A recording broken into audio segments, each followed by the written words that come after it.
یہ 23 مارچ 1971 بنگلہ دیش.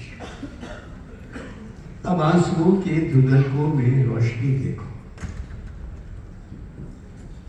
ہجوم مرگ سے آواز زندگی کو سنو. سنو کہ تشنہ دہن مالک سبیل ہوئے. سنو کہ خاک بسر وارث فصیل ہوئے. رضائے چاک نے دستار شہد اتار کیا. تنے لہیب سے انبوہ جبر ہار گئے. سنو کہ حرص و حوث کا قہر و زہر کا ریلا غبار و خار و خس و خاک ہی نے تھام لیا. سیاہیاں ہی مقدر ہو جن نگاہوں کا. خدا بچائے ان آنکھوں کی شعلہ سا بازی سے. ڈرو کہ زرد رخاں نیم جاؤ خستہ تنا. 1000 بار مرے اور لاکھ بار جیے. وہ لوگ جن کو میسر نہ آئے مرہم وقت. وہ لوگ تلخی تقدیر بانٹ لیتے تھے. وہ ہاتھ جن پہ ہو نفرت کا زنگ صدیوں سے. وہ ہاتھ لوہے کی دیوار کاٹ لیتے ہیں.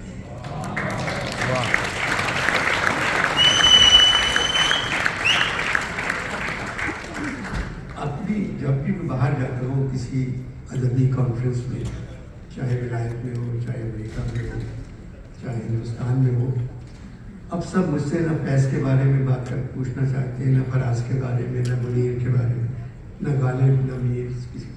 کہتے ہیں ہمیں بس جان کے بارے میں بتائیں. جان اور جالب ان دو کے بارے میں بتائیں اور ہم کو سب کو معلوم. جان کے جو میرے پاس قصے ہیں میں ان پہ کتاب لکھ سکتا ہوں. اس سے پہلے میں جالب کی اس دفعہ 14 اگست کو مجھ سے ملنے جالب میرے گھر آ رہے تھے. عالم والا سے لوگ میرے آتے ہیں. اس دفعہ 14 اگست کو جالب آئے. مجھ سے ملنے اکثر میرے گھر پر میر, غالب, اقبال, فیض, فراز, منیر, جان آ جاتے ہیں. اس دفعہ 14 اگست کی شام میرے ملازم نے آ کر کہا کوئی مزدور مجھ سے ملنے آیا ہے, اس کو کچھ پیسے دے. وہ صرف آپ سے ملنا چاہتا ہے. میں باہر چلا گیا. ابھی جالب میرے گھر آئی تھی. میں نے کہا 14 اگست 1947 کے بعد آج پھر مجھے آزادی کا دن اچھا لگ رہا ہے. میرے کمرے میں آ کے بیٹھ گئے. جالب کے بارے میں آپ لوگوں کو کچھ بتا دوں. جالب انجینئر تھا, سول انجینئر. سچائی, ایمانداری, وطن سے محبت کی عمارتیں تعمیر کرنے کا شوق. اس کے پاس دولت نہیں تھی. وہ عمارتیں اپنے قلم سے تعمیر کرنے کی کوشش کرتا رہا. ہر حکومت جالب کی عمارتیں گرانے میں مصروف رہی, کیونکہ وہ نہ سچ سے واقف تھی, نہ ایمانداری سے, نہ وطن کی محبت سے. 24 مارچ 1928 پیدا ہوئے. 12 مارچ 1997 ہم سے جدا ہو گئے. انور مقصود میرے بارے میں اتنی تفصیل سے کیوں بتا رہے ہیں؟ جالب پڑھے لکھے کو شاید اپنے گھروں میں رہنے والوں کو بتا رہا ہوں. وہ شاید آپ کو اتنا نہیں جانتے جتنا بے گھر زندگی سے بیدار, پریشان, سحر کے انتظار میں اندھیروں سے تنگ آئے ہوئے لوگ آپ کو جانتے ہیں. انور پڑھے لکھے, خوشحال, اپنے گھروں میں رہنے والے, یہ کس ملک کے لوگ ہیں؟ ان کا تعلق بھی پاکستان سے ہے. جالب, میں تو اب ان کے درمیان نہیں ہوں, پھر کیوں وقت خراب کر رہے ہو؟ جب آپ کی شاعری ہمارے پاس ہے تو آپ ہمارے ساتھ ہیں, بلکہ آس پاس ہیں. عوامی انسان, قدریں عوامی, آپ کی محبتیں عوامی, اور سب سے بڑی بات آپ کی نفرتیں بھی عوامی تھی. ہزاروں لاکھوں کروڑوں انسان جو خود کو پتہ نہیں کیوں پاکستانی کہتے ہیں, آج بھی ہم سے محبت کرتے ہیں. گدھے ہیں انور, عوام گدھے ہیں. ہاں, جتنا چاہے ان پر بوجھ ڈال دو پھر بھی چلتے رہتے ہیں. اس لیے کہا تھا گدھے ہیں, نہ گھر کے نہ گھر کے. مگر آپ سے تو محبت کرتے ہیں, آپ کی شاعری کو اپنے دل کی آواز سمجھتے ہیں. علامہ اقبال نے جو آپ کی ڈیوٹی لگائی تھی, کون سی ڈیوٹی؟ اٹھو میری دنیا کے غریبوں کو جگا دو. اقبال کو اندازہ نہیں تھا پاکستان کے غریبوں کی قسمت میں صرف جاگنا لکھا. نہ چادر, نہ چار دیواری, نہ روٹی, نہ پانی, نہ بجلی. ان حالات میں کون سو سکتا ہے؟ 75 سال سے غریب جاگ رہے ہیں. علامہ اگر اس مصرے کو یوں لکھ دیتے, اٹھو میری دنیا کی امیروں کو سلا دو, تو بہتر ہوتا ہے.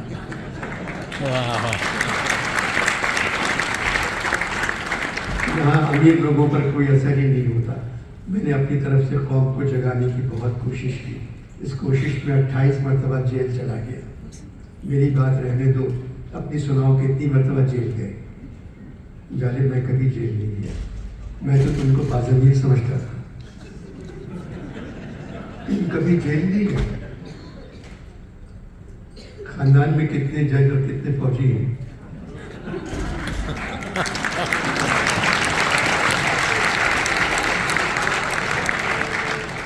ایک بھی نہیں جانے.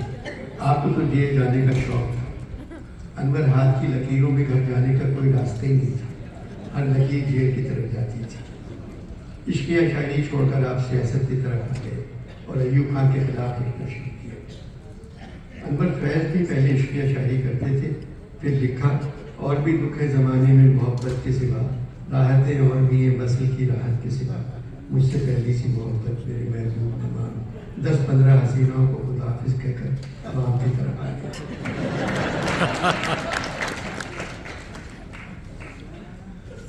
آپ ایوب خان کی بات کر رہے تھے.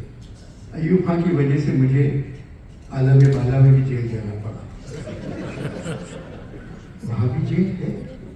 یہ تو قدرت کا نظام ہے انور، جہاں مسلمان وہاں جیل.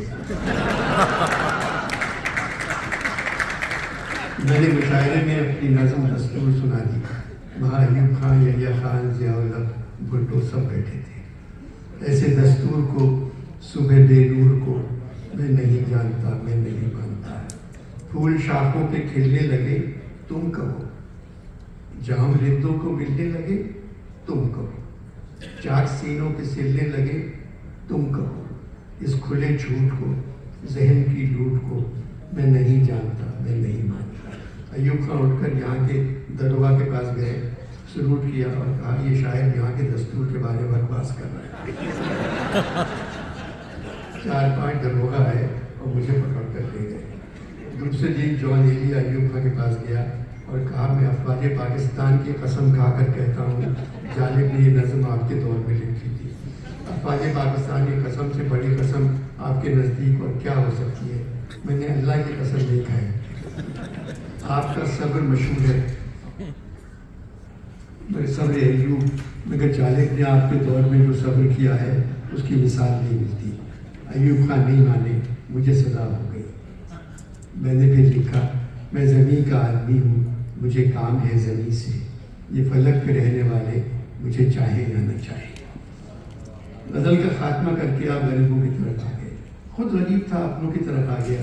ایوب خان کے دور میں پاکستان کی آبادی 10 کروڑ تھی. میں نے نظم لکھ دی 10 کروڑ انسانوں زندگی سے بیگانوں، صرف چند لوگوں نے حق تمہارا چھینا ہے. خاک ایسے جینے پر یہ بھی کوئی جینا ہے.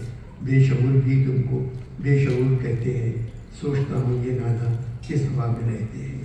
اور یہ قصیدہ تو فکر ہے یہی ان کو، ہاتھ میں علم لے کر تم نہ اٹھ سکو لوگوں. کب تلک کی خاموشی چلتے پھرتے زندانوں، 10 کروڑ انسانوں زندگی سے بیگانوں. بولنے پہ پابندی، سوچنے پہ تاثیریں، پاؤں میں غلامی کی آج بھی ہیں زنجیریں. آج حرف آخر ہے بات چند لوگوں کی، دن ہے چند لوگوں کا، رات چند لوگوں کی. اٹھ کے درد مندوں کے صبح شام بدلو بھی، جس پہ تم نہیں شامل وہ نظام بدلو بھی. دوستوں کو پہچانو، دشمنوں کو پہچانو، 10 کروڑ انسانوں زندگی سے بیگانوں. یہ نظم لکھ کر آپ کو کیا فائدہ ہوا؟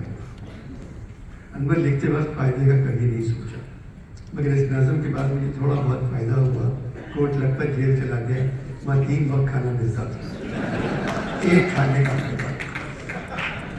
گھر میں کتنے دن رہے انور مقصود؟ گھر میں بھی کہاں چین سے سوئے تھے کبھی ہم، جو رات ہے زندہ میں وہی رات وہاں تھی. اگر کوئی باپ بھی بچوں کی خواہش پوری نہ کر سکے تو گھر زندہ کے شکر اختیار کرتا ہے.